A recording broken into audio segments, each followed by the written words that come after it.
এমন আগুন যা দুনিয়ার আগুন থেকে ৭০ গুণ বেশি তীব্র হবে। মানুষ তাতে জ্বলে পুড়ে যন্ত্রণায় ছটফট করবে, কিন্তু মৃত্যু ঘটবে না। সেখানে এমন ভয়ঙ্কর ঠান্ডা থাকবে যে মানুষ বরফের মতো জমে যাবে। সেখানে খাবার হিসেবে দেওয়া হবে কাঁটাযুক্ত বিষাক্ত জাক্কুম ফল, যা খেয়ে মানুষ যন্ত্রণায় ছটফট করবে। গ্লাস দিয়ে তাদেরকে পান করানো হবে ফুটন্ত পানি, দুর্গন্ধযুক্ত রক্ত ও পুজ। হ্যাঁ বন্ধু, এটা সেই ভয়াবহ জাহান্নাম যা প্রতিটি অপরাধীকে ফেস করতে হবে।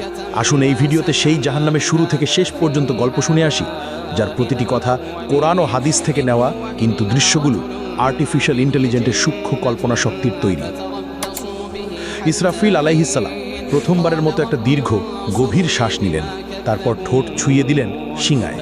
অতল গহ্বর থেকে উঠে এলো শিঙার শব্দ, ভয়াবহ হাড় কাঁপানো শব্দ।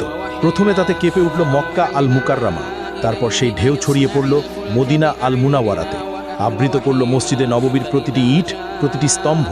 কাঁপল ইস্তাম্বুল, দুলে উঠল ঐতিহাসিক আয়া সোফিয়া। লন্ডনে থেমে গেল বিগ বেনের সময়। নিউ ইয়র্কের আকাশচুম্বী দালানগুলো গর্জে উঠল ভয়ের কম্পনে। টোকিওতে যন্ত্রপাতি ছিন্ন ভিন্ন হয়ে পড়ল।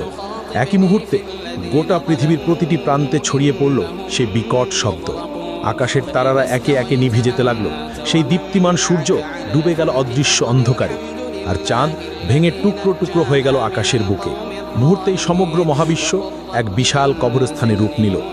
নেমে এলো নীরব নিস্তব্ধতা। সবকিছু সম্পূর্ণ অন্ধকার, সবকিছু মৃত্যু কোলে ঢলে পড়েছে। সবকিছু আচ্ছাদিত হয়ে গেল, শুধু আল্লাহ অবশিষ্ট রইলেন। ঘোষণা আসলো, আজ কার জন্য রাজত্ব? কিন্তু কেউ উত্তর দিল না। কতক্ষণ স্থায়ী হলো এই ভয়াবহ নীরবতা? ৪০ বছর, নাকি ৪০ দিন, নাকি ৪০ ঘন্টা? কেউ জানে না, কারণ সময়ও থেমে গেছে, স্থানও বিলীন হয়ে গেছে। শুধু আল্লাহ জানেন